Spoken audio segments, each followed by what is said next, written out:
بسم اللہ الرحمن الرحیم۔ السلام علیکم ورحمۃ اللہ وبرکاتہ۔ آج 12ویں سپارے سے سورہ یوسف سٹارٹ کرتے ہیں۔ سورہ یوسف ایک بہت خوبصورت واقعہ ہے قرآن پاک میں۔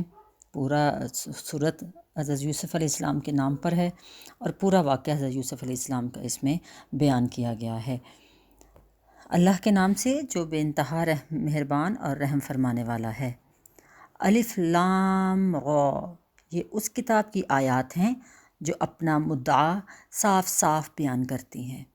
ہم نے اسے نازل کیا ہے قرآن عربی بنا کر تاکہ تم اس کو اچھے طریقے سے سمجھ سکو۔ اے نبی صلی اللہ علیہ وآلہ وسلم، ہم اس قرآن کو تمہاری طرف وحی کر کر بہترین پیرایا میں واقعات اور حقائق تم سے بیان کرتے ہیں، ورنہ اس سے پہلے تو تم ان چیزوں سے بالکل ہی بے خبر تھے۔ یہ اس وقت کا ذکر ہے جب یوسف علیہ السلام نے اپنے باپ سے کہا، ابا جان، میں نے خواب میں دیکھا ہے کہ 11 ستارے ہیں اور سورج اور چاند ہیں اور وہ مجھے سجدہ کر رہے ہیں۔ جواب میں ان کے باپ نے کہا، بیٹا اپنا یہ خواب اپنے بھائیوں کو نہ سنانا ورنہ وہ تمہارے در پہ ہو جائیں گے۔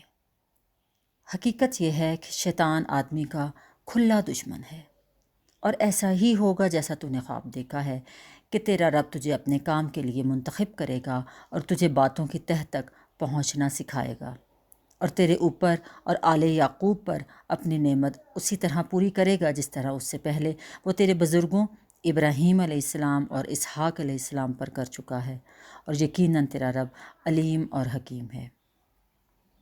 حقیقت یہ ہے کہ یوسف اور اس کے بھائیوں کے قصہ میں ان پوچھنے والوں کے لیے بڑی نشانیاں ہیں۔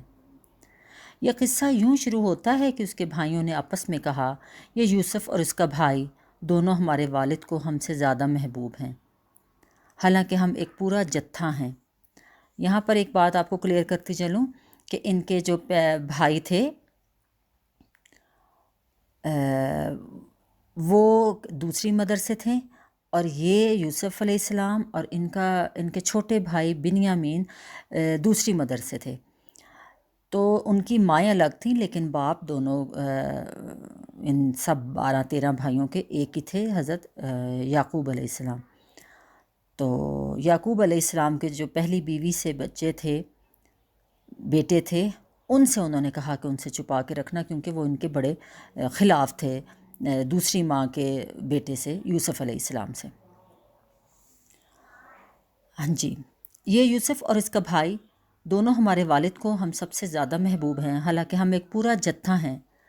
سچی بات یہ ہے کہ ہمارے ابا جان بالکل ہی بہک گئے ہیں۔ چلو یوسف علیہ السلام کو قتل کر دو یا اسے کہیں پھینک دو تاکہ تمہارے والد کی توجہ صرف تمہاری ہی طرف ہو جائے۔ یہ کام کر لینے کے بعد پھر نیک بن رہنا۔ اس پر ان میں سے ایک بولا، یوسف کو قتل نہ کرو، اگر کچھ کرنا ہی ہے تو اسے اندھے کنویں میں ڈال دو، کوئی آتا جاتا قافلہ اسے نکال لے جائے گا۔ اس قرارداد پر دونوں نے جا کر اپنے باپ سے کہا، ابا جان، کیا بات ہے کہ آپ یوسف کے معاملے میں ہم پر بھروسہ نہیں کرتے، حالانکہ ہم اس کے سچے خیر خواہ ہیں۔ کل اسے ہمارے ساتھ بھیج دیجئے، کچھ چر چگ لے گا اور کھیل کود سے بھی دل بہلائے گا، ہم اس کی حفاظت کو موجود ہیں۔ باپ نے کہا، تمہارا اسے لے جانا مجھے شاق گزرتا ہے اور مجھے اندیشہ ہے کہ کہیں سے بھیڑیا نہ پھاڑ کھائے جبکہ تم اس سے غافل ہو۔ انہوں نے جواب دیا، اگر ہمارے ہوتے اسے بھیڑیے نے کھا لیا جبکہ ہم ایک جتھا ہیں تب تو ہم بڑے ہی نکمے ہوں گے۔ اس طرح اصرار کر کر جب وہ اسے لے گئے اور انہوں نے طے کر لیا کہ اسے ایک اندھے کنویں میں چھوڑ دیں، تو ہم نے یوسف علیہ السلام کو وحی کی کہ ایک وقت آئے گا جب تو ان لوگوں کو ان کی یہ حرکت جتائے گا، یہ اپنے فعل کے نتائج سے بے خبر ہیں۔ شام کو وہ روتے پیٹتے اپنے باپ کے پاس آئے اور کہا، ابا جان، ہم دوڑ کا مقابلہ کرنے میں لگ گئے تھے اور یوسف کو ہم نے اپنے سامان کے پاس چھوڑ دیا کہ اتنے میں بھیڑیا آ کر اسے کھا گیا۔ آپ ہماری بات کا یقین نہیں کریں گے چاہے ہم سچے ہی کیوں نہ ہوں۔ اور وہ یوسف کی قمیض پر جھوٹ موٹ کا خون لگا کر لے آئے۔ یہ سن کر ان کے باپ نے کہا، بلکہ تمہارے نفس نے تمہارے لیے ایک بڑے کام کو آسان کر بنا دیا۔ اچھا، صبر کروں گا اور بخوبی صبر کروں گا۔ جو بات تم بنا رہے ہو اس پر اللہ ہی سے مدد مانگی جا سکتی ہے۔ ادھر ایک قافلہ اور اس نے اپنے سکے کو قافلہ آیا اور اس نے اپنے سکے کو پانی لانے کے لیے بھیجا۔ سکے نے جو کنویں میں ڈول ڈالا تو یوسف کو دیکھ کر پکار اٹھا، مبارک ہو، یہاں تو ایک لڑکا ہے۔